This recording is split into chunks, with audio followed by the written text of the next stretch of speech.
This video contains spoilers for Final Fantasy XIV, A Realm Reborn, Stormblood, and Endwalker.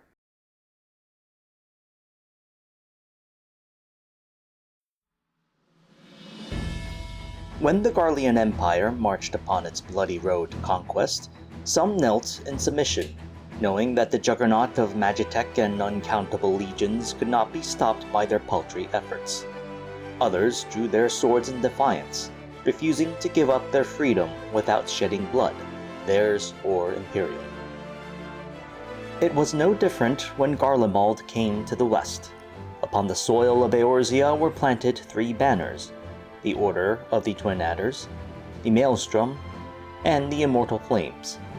These stalwart 3, representing the might and very souls of they who would not so easily wear the heavy yoke of Garlemald, would marshal the strength of Gridania, Limsa Lominsa, and Ul'dah so that the realm might remain free.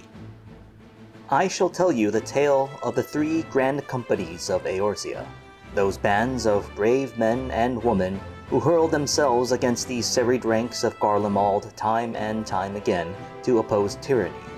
A tale of the Adder, the Storm, and the Flame. The Garlean Empire launched its assault upon Eorzea in the year 1557 of the 6th Astral Era, some 20 years before the present day, storming the redoubtable and martially inclined nation of Ala Mhigo with dreams of conquest. To the horror and astonishment of all, save perhaps the Garleans, the Griffin of Ala Mhigo fell with nary a fight, for it had spent all its strength fighting itself in a civil war against the mad King Theoderic.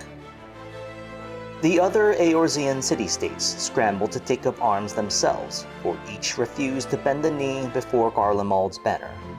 By some miracle, Eorzea was granted the chance to gather its strength when the great dragon Midgardsormr arose from Silvertear Lake in the heart of Aldenard and crushed the pride of the Imperial fleet, the battleship Agrius, 5 years after the fall of Ala Mhigo.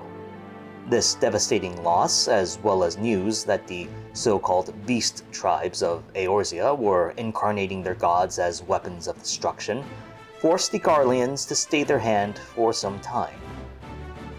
It is a sorrowful thing, then, that Eorzea's response to this stay of execution was confusion and discord. The wisdom of Sharlayan chose flight, dismantling their colony in Eorzea as soon as Ala Mhigo fell. They cited their philosophy as observers of history rather than participants of it, as well as their long-standing policy of non-violence, and with nary an offer of resistance against Imperial incursion, they abandoned their holdings on the continent and left. The Knights of Ishgard, meanwhile, they who stood firm against Imperial incursion at first, sheathed their blades once Garlemald was turned back at Silvertear.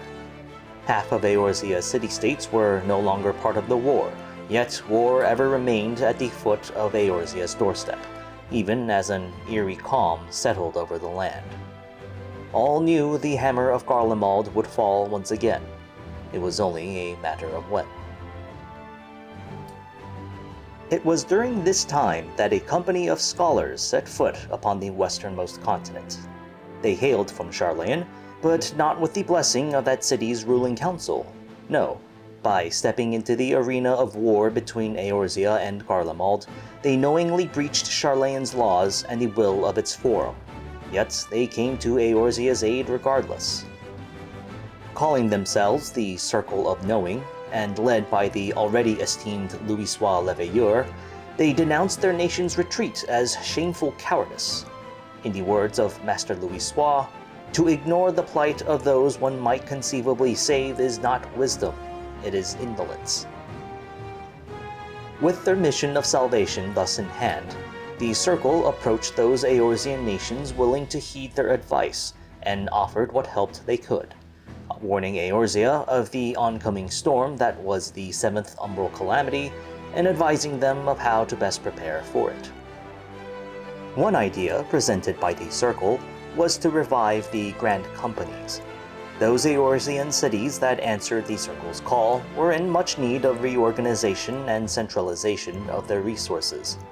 Limsa fleets were divided amongst its raucous pirate crews, Gridania's might was split between the Wood Whalers and the God's Quiver, and Ul'dah had less of an army and more of a rich tapestry of motley mercenary companies.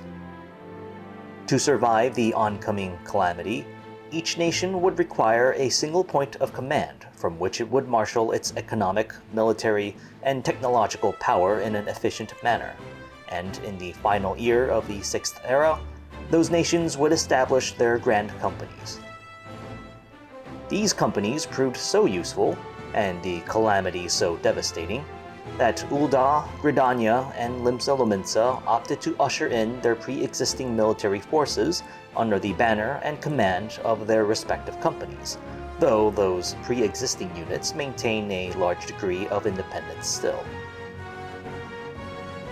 And I do not use the term revive frivolously, for the creation of the Adders, Flames, and Maelstrom in recent times was not the first instance Eorzea looked to Grand Companies for salvation. More than 1500 years passed in the waning days of the Fifth Astral Era. The city-states of Eorzea in those days too sought to withstand their own calamity, and thus created their own Grand Companies to save their people. Indeed, the city of Nim, based in Vilbrand, was the first birthplace of the Maelstrom. The Grand Companies of today were created in reference to and were inspired by the Grand Companies of old. Grand Companies also offered a means through which Eorzea could place a measure of control on its ever-abundant population of adventurers. When the realm took up arms in anticipation of the first Garlean invasion, it was left with an excess of armed men and women who were suddenly bereft of a war following Garlemald's retreat at Silvertear Falls. Such bands of armed fighters, now unable to employ their martial skills, do no favors for a realm's stability. While many of them were able to turn their swords to plowshares, others still had few remaining skills to offer. By employing these adventurers, the Grand Companies were able to turn a future army of bandits and breakaway militias towards a more productive cause. As a practical matter, the main business of the Grand Companies, especially once the Seventh Umbral Calamity passed, is to provide for the physical security of Eorzea, primarily through military force or the threat thereof. This force is aimed primarily outwards. Gridania, Ul'dah, and Limsa were long capable of securing their lands within their city walls and the immediate surrounds, thanks to the efforts of the Wood Whalers and God's Quivers, Brass Blades, and the Knights of the Barracuda respectively. But the projection of power beyond those walls benefited much from the centralization and focus that the Grand Companies provided. But that is all that can be said of the Grand Companies as a whole. While similar to one another in purpose, and while many of their members were the iconic Eorzean Grand Company greatcoat and rimmed hat, they are each their own creature. Each is a reflection of their home cities, and thus each have a tale worth telling of their own.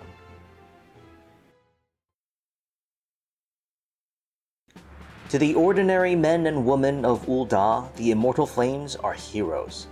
With the keen rays of the sun glinting off their weapons, and with the ancient sorcery and swordplay of Thanalan at their fingertips, it is they who ride in the vanguard of Eorzea, alongside the legendary General Rauban Alden.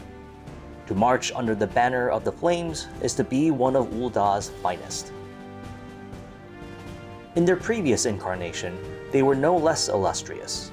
In the early days of Ul'dah, at the height of its bitter war against its hated sister city, Sil'Dee, they were the elite guard of the Sultan himself. When Sil'Dee became a city not of the living but of the walking dead, it was the immortal flames who unflinchingly stepped forth and purged it street by street, until the corpse city was at last cleansed. Their fighting spirit was unquenchable, their blades unstoppable, and their valor unquestionable. Though they faded into the pages of history come the Thorn Dynasty, it is no doubt this inspiring image that General Alden, the founder of the current Immortal Flames, sought to invoke when he named Ul'dah's fledgling Grand Company. However, there is a political aspect to the Flames' existence. Astute observers of Ul'dan politics will know that the power of the royal throne was, until quite recently, more vulnerable than ever, with the young Sultana Nanamo having been forced to cede more and more power to the so-called monetarist faction of Ul'da's advisory council, the Syndicate. Astute observers will also know, then, that General Alden resurrected the Immortal Flames in part to shore up the Sultana's waning influence. With her Sultan Sworn dwindling in number, and the remainder of Ul'da's military might consisting of mercenary bands who answer to coin and not the throne, General Alden no doubt judged it useful for the Sultana to have an army for herself. The Flames would ostensibly be loyal to the general, of course, but his loyalty to Sultana Nanamo Ul'namo was, in turn, as indefatigable as his sword arm. It is difficult to imagine that the monetarists failed to see through General Alden's ploy, but I suspect that even they could not deny the necessity of such a force against the encroaching Garlean invasion, nor the debt of gratitude that Ul'da owed the Flames once they lived up to their legacy. Still, the streets resound with rumors that the monetarists were appalled when the Bull of Alamigo sought to expand the Flames' numbers through the so-called Foreign Brigade, which incorporated many wind-blown adventurers and Alamigan refugees under the Flames' banner. This was overreach on Alden's part of the grossest sort, they must have cried. Nevertheless, despite whatever protestations they may have had, the monetarists acquiesced, and the Foreign Brigade now proudly bolsters the ranks of the Flames. The Immortal Flames of the 7th Era, when they were not marching against Garlean Legions or skirmishing with Amalja raiders, led training exercises to hone the skills and coordination of Ul'da's mercenary companies, in particular the stone torches in service to the Amajina and Sons mineral concern, and the brass blades that purport to guard Ul'da's streets. A necessity, given the patchwork nature of an army made of independent mercenary groups. Through these tireless efforts, the Flames under General Alden forged a fragmented and motley crew of sellswords into a truly fearsome army. Admittedly, the Immortal Flames themselves are relatively small in number. The 3 main brigades, the core companies of the Flames forces, are combined only 708 in number at full strength. Whatever they may lack in quantity, however, they more than compensate in quality, and they serve as the beating heart around which the rest of Ul'da's armies, as well as the armies of the rest of the Eorzean Alliance, is formed. If there is one weakness of the Immortal Flames, one stain upon their otherwise sterling record, it is that their loyalty is, sadly, not as absolute as their valor and skill. I am proud to say that the watchful eye of Doman Shinobi assisted in the apprehending of a Garlean spy among the Flames' ranks. I am far less proud to say that the spy was none other than the Grand Flame Marshal Elena Huayu, right-hand woman of General Alden himself. As a lowborn of Elazin of Ishgard, she claimed that she held a deep bitterness in her heart towards the aristocrats of her home city, and though she attained fame as a mercenary of great skill, as well as General Alden's trust, her scruples, it seems, were nothing so grand. This flaw amongst the Immortal Flames is understandable, as the company's founding rank and file were every sellsword in Thanalan that General Alden could entice into his service. It was inevitable that certain Flames would owe more loyalty to coin and personal vendettas than to Ul'da and the dream of a free Eorzea. Nevertheless, the former Grand Flame Marshal's betrayal is a blemish on the Flame's proud banner that will take time to cleanse. In terms of formal organization, the Immortal Flames are arranged as thus. At the head of the Immortal Flames is the Flame General. In the past, this title was held by, of course, Rauban Alden, but he has since honorably resigned from his position in favor of his adopted son, the former Vice Marshal, Pippin Tarupin. Assisting the Flame General is the Grand Flame Marshal, who presides over the company headquarters, the Hall of Flames on Emerald Avenue in Ul'da. As I have said, this position was formerly held by Elena Huayu, the aforementioned Garlean spy. Investigations have revealed that it was by her hand that the legatus Gaius van Belsar, lord of the 14th Legion of Garlemald, was able to erect as many castra on Eorzean soil so quickly. That Huayu was able to provide such information spoke not only of the depths of her treachery, but also of the influence and power of the Grand Flame Marshal.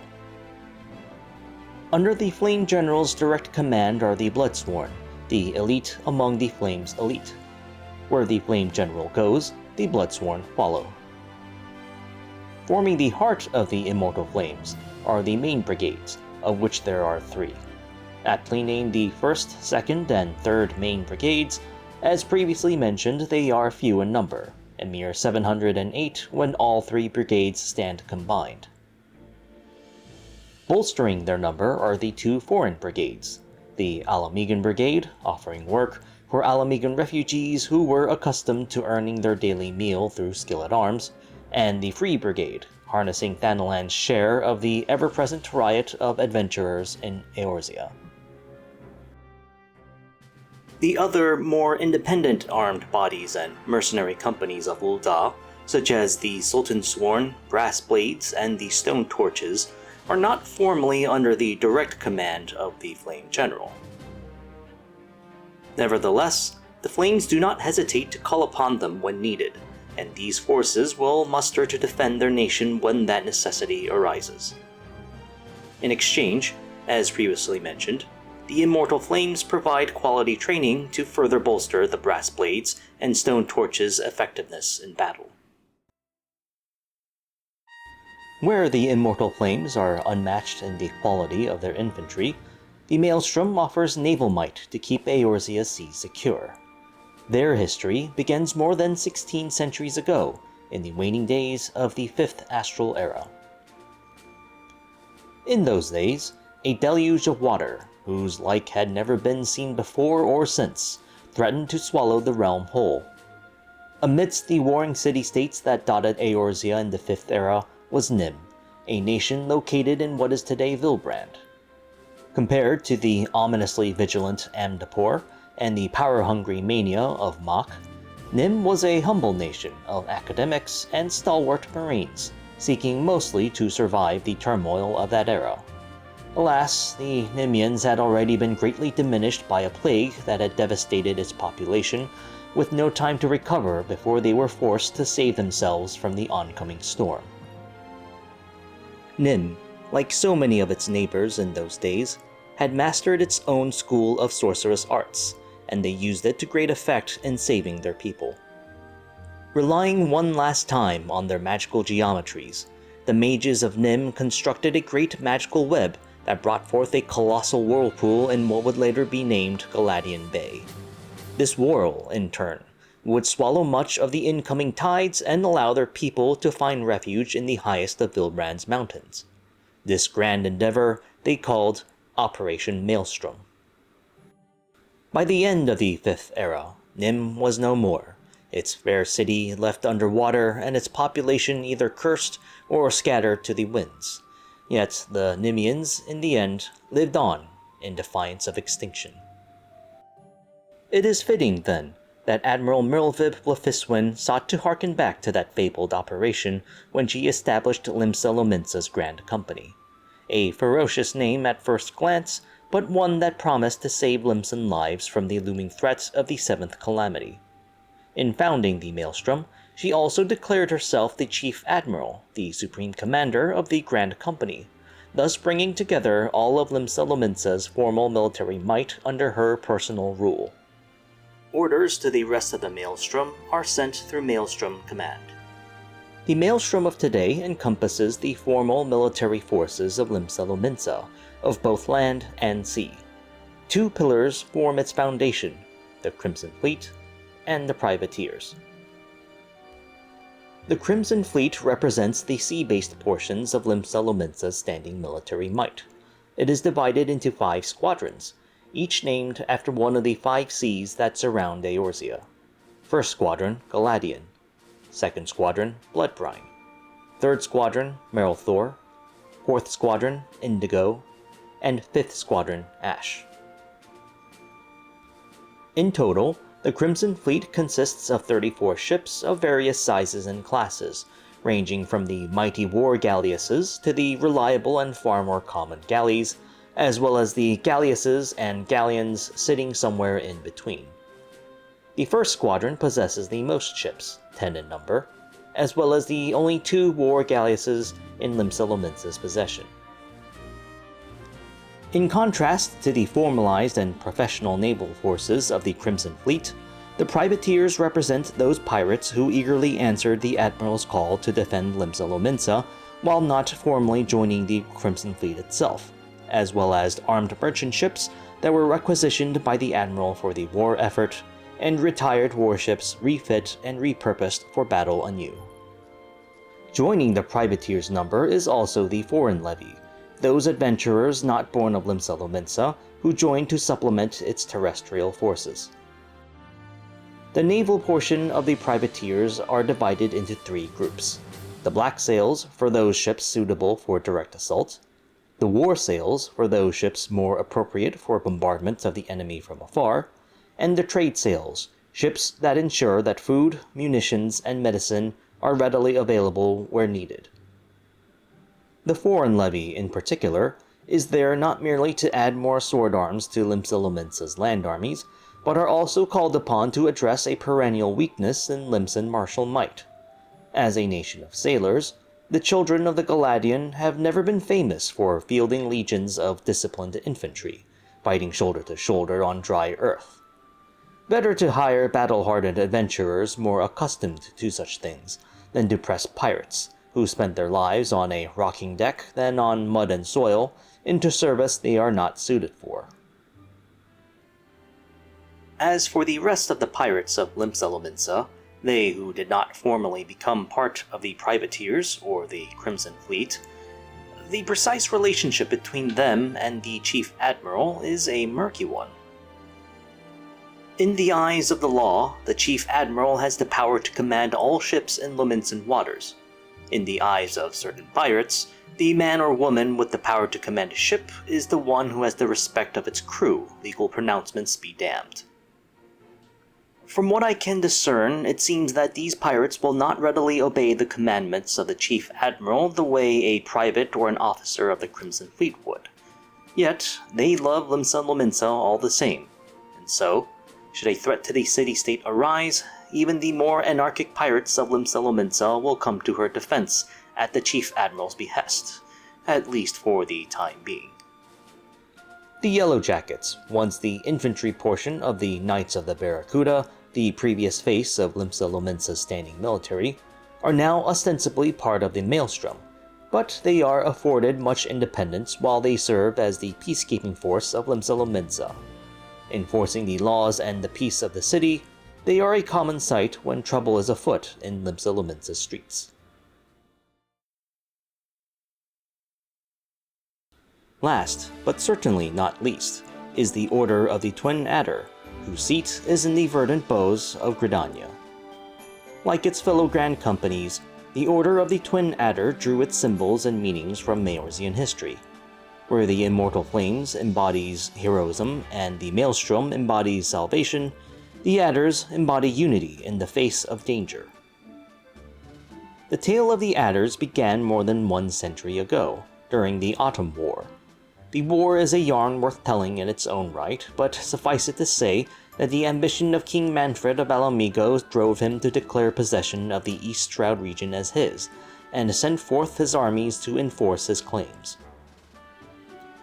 Alamigo had long been renowned for its martial traditions, and even with the strategic mind of Commander Vainshalon Whitewater leading Gridania's defense, the Forest Realm was hard-pressed to fend off the might of the Griffin. When Whitewater suddenly perished one eve, his less capable substitute nearly drove Gridania to total defeat. Only through the aid of Ishgard, Limsa Lominsa, and Ul'dah did the Guardians of the Twelveswood stand before the might of Alamigo. At the Second Battle of Tinolka, Knights of Halone stood side by side with Gridanian archers, Limsan pirates, and Ul'dah mercenaries. There, they defeated Alamigo, slew its general, and ended King Manfred's dreams of conquest, before entering a treaty that created a name that would ring true again 1 century later, the Eorzean Alliance. The current Elder Seatseer of Gridania, Khan A. Senna, drew upon these memories of unity when she founded the Order of the Twin Adders. The company takes its name from the 2 serpents entwining the official ensign of Gridania, which in turn references the unity of Elezen and Hjur that formed the foundation of the Woodland City. The decision to reference 2, and only 2, serpents was one that was met with no small amount of criticism. After all, far more than Hjur and Elezen inhabit Gridania nowadays. Nevertheless, it was this banner of Gridania that flew proudly when King Manfred was broken at Tinolka. The Elder Seatseer, it seemed, judged the controversy worth the price of invoking these images of alliance. In terms of organization, the primary forces of the Adders are twofold: the Ranger units consisting of Gridania's standing forces prior to the creation of the Grand Company, and the main units. Both sets of forces are ultimately controlled through the command center of the Twin Adders, the Adder's Nest, which in turn heeds orders by the Elder Seatseer with the advisement of the Seatseer Council. I've spoken much in previous tales regarding the Wood Whalers and the God's Quivers, the orders of Lancers and Archers respectively that guard Gridania from threats from within and from without. Before the 7th Calamity, the Whalers and the Quivers cooperated with the Order of the Twin Adders, but retained an independent chain of command. Following severe losses at the Battle of Cartano that marked the end of the 6th Era, however, they were fully subsumed within the Adders.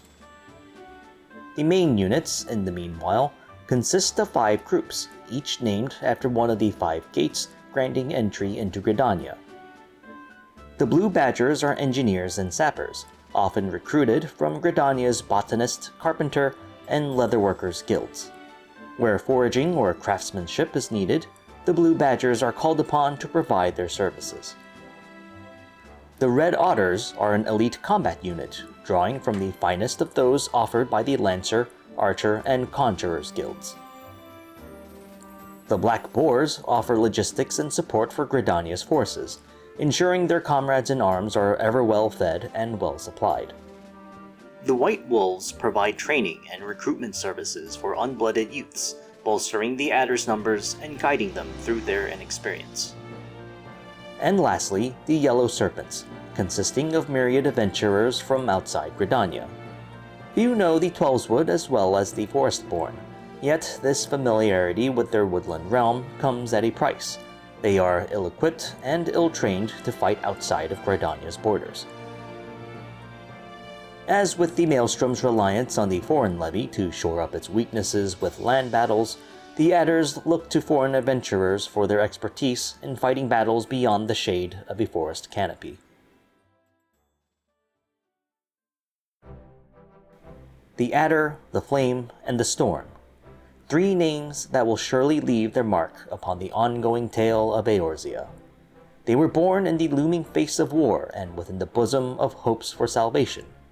With the star now largely at peace, I am curious to know what purpose these grand companies will serve in this new age. Will they fade into the pages of history, gently put aside until some new catastrophe sounds the bells for their resurrection once more? Or will the grand companies adapt and take up new roles? Whatever they become next, they have served the purpose for which they were born into admirably. They played a crucial part in winning Eorzea its freedom, as well as forcing Garlemald to keep its baleful eye pointed west, while Doma and many others drew their first breath of free air and ears. With the neighbors of Eorzea's city-states sheathing their swords, perhaps the grand companies might take some much-deserved rest. I have little doubt they will carry Eorzea's dreams of salvation forward for the years to come.